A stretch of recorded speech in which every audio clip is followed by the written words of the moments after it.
So, today we're going to dive into a story that's, well, it's part medical mystery, part huge scientific breakthrough.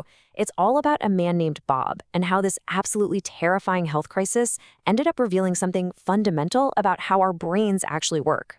And this is really the core puzzle of Bob's story, right? How can a guy who's brilliant, truly sharp, get lost in his own home? It's a question that it stumped everyone who knew him for years. Okay, so just look at this contrast. It's incredible. On one side, you have Bob, the genius. He's the life of the party, witty, funny, holds down a really demanding job, writes beautifully. But then there's this other side. These completely bizarre navigational screw-ups just kept happening. We're talking getting lost on a drive he'd made 1,000 times, or confidently telling a friend to turn left out of his driveway when, well, the only way to go was right. And look, these weren't just random slip-ups. This was a pattern. But it was so hard for people to square that with the brilliant guy they knew and loved. How could something be seriously wrong with his brain when he was so on it and every other part of his life? So yeah, people noticed, but mostly, they just kind of brushed it off. But that little worry in the back of your mind, it started to grow. The person telling this story even saw a science poster, of all things, that flat out linked getting lost with early onset Alzheimer's. A terrifying thought, right? One she just pushed away. And then, one morning, everything changed. That quiet little worry just exploded into a full-blown crisis. A loud crash, and Bob was on the floor, totally unresponsive. So they get him to the hospital, and the mystery just gets deeper. The EMTs, the ER docs, they run all the usual tests, check his vitals, and they find absolutely nothing. They were so sure this wasn't neurological. One doctor even said, no, not a brain thing. This is a heart thing. But just as the narrator was about to head home, that gut feeling, the one that had been building for years, it just took over. She turned right back around, found that ER doctor, and said the 5 words that changed absolutely everything. You better check his brain. Hours go by, and then the phone rings. It's Bob, and the message he had was just chilling. He just said, "Get over here. They found something in my brain." And that something, well, it wasn't small. On the scan, there it was, a mass the size of a lime, just sitting right there in the middle of his brain. A completely terrifying discovery, but one that finally offered an explanation for everything. And this is where the story gets even crazier and so much more personal. The narrator suddenly remembered that Bob had actually been part of one of her lab's brain scan experiments years ago. She has someone dig up the old files, and, you guessed it, there it was. On that old scan, the tumor was already visible, but back then it was only the size of a grape. It had been growing slowly and silently for years, and it was captured in her own data. But no one had seen it.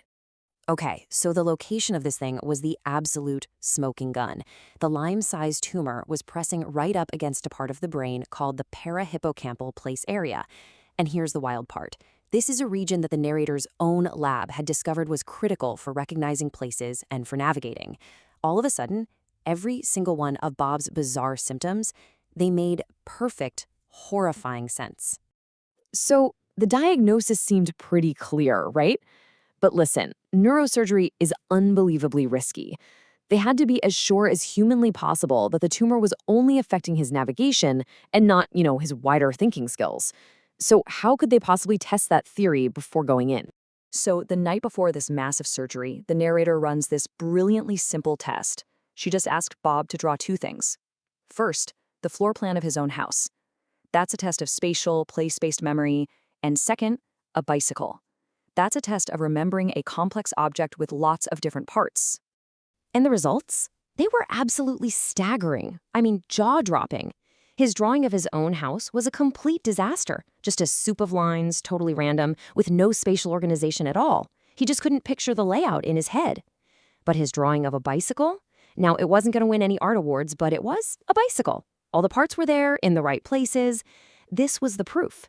He had lost the ability to process places, but his memory for complex objects was perfectly fine. The very next day, Bob went in for this massive, 11-hour surgery to get that lime out from deep inside his brain. I mean, just think about that. 11 hours. An incredibly complex, dangerous procedure with absolutely no guarantee it would work. And incredibly, he sailed right through it. The surgeons got the whole tumor out. And just a few days later, get this, Bob was back at his high-powered job. His intellect, his wit, his whole personality, completely intact. It was amazing. So the surgery saved his life, and it saved his mind. But what about that one specific thing he'd lost? Did he get his inner GPS back? And the sad answer is no. His ability to navigate never came back. The damage was it was permanent. He can recognize a coffee shop he's been to 100 times, but standing outside, he has no clue which way to turn to get home. If his usual route is blocked by traffic, he can't just figure out a new way. Today, he functions, but he is 100% reliant on his phone's GPS to go literally anywhere. So, why is this one man's story so incredibly important? Well, it's this dramatic, real-life proof of a core idea in neuroscience, something called functional specialization. And that's basically the idea that our brain isn't just one big blob of thinking mush. Nope, it's made of distinct parts, and each one has a very, very specific job. Just think about that for a second. That Lyme-sized tumor didn't just make him a little bit stupid. It didn't lower his overall IQ. It was like a surgical strike. It took out one and only one specific mental function, his ability to find his way around. Everything else, his language, his humor, his reasoning, all of it was still there, perfectly fine. And that, right there, is the big takeaway from all of this. Bob's unbelievable journey is living proof that our brain, the thing that creates our entire reality, is really a complex machine built from all these highly specialized little components. And if you lose one part, it doesn't break the whole machine, it just deletes its one unique function. It's a really profound thought, and honestly, a little unsettling.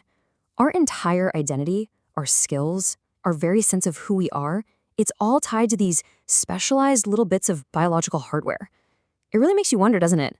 If a tiny piece of your brain just went offline, what specific piece of you would disappear forever?